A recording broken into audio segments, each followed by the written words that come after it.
কালিয়াকৈরে BMP নতুন committee নিয়ে উত্তেজনা, থমথমে পরিস্থিতি এলাকায়। কালিয়াকৈর গাজীপুর রবিবার 15 জুন 2025।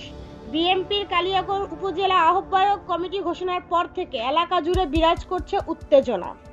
নতুন কমিটিতে পদবঞ্চিত কিছু নেতাকর্মীর অসন্তোষ সকাল থেকেই বিক্ষোভের রূপ নেয়। ফলে কালিয়াকৈর বাসস্ট্যান্ড এলাকায় সৃষ্টি হয় চরম অস্থিরতা। প্রত্যক্ষদর্শীরা জানান, সকালে পদবঞ্চিত নেতাকর্মীরা বিক্ষোভ শুরু করলে দুপক্ষের মধ্যে উত্তপ্ত বাক্য বিনিময় ঘটে। কিছুক্ষণের মধ্যে পরিস্থিতি উত্তেজনাকর হয়ে ওঠে এবং ধাওয়া পাল্টা ধাওয়া ঘটনা ঘটে বলে জানা যায়। স্থানীয় বাসিন্দারা আতঙ্কে দোকানপাট বন্ধ করে নিরাপদে সরে যান। একটি সূত্রে জানায়, বিস্ফোরণের মধ্যে শব্দ শোনা গেছে, তবে তা কতটুকু প্রকৃত ঘটনা ছিল তা নিশ্চিত করা যায়নি।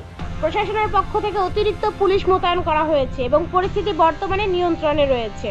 কালিয়াকৈর থানায় অফিসার ইনচার্জ ওসি জানান, পরিস্থিতি শান্ত রাখতে পুলিশ সক্রিয় রয়েছে। কেউ বিশৃঙ্খলা সৃষ্টি করলে আইন অনুযায়ী ব্যবস্থা নেওয়া হবে। পদবঞ্চিত এক নেতার নাম প্রকাশ না করার শর্তে বলেন, আমরা দলের জন্য দীর্ঘদিন কাজ করেছি। হঠাৎ করে ত্যাগের মূল্যায়ন না করে যাদের রাখা হয়েছে তাতে অনেকেই কষ্ট পেয়েছেন, তবে আমরা শান্তিপূর্ণভাবে আমাদের অবস্থান জানাচ্ছি। এই রিপোর্টে লেখা পর্যন্ত কোনো নতুন সংঘর্ষের খবর পাওয়া যায়নি, তবে সাধারণ মানুষ ও ব্যবসায়ীদের মাঝে উদ্বেগ সৃষ্টি হয়েছে। আজকের দুর্নীতি, কণা আক্তার বর্ণনা।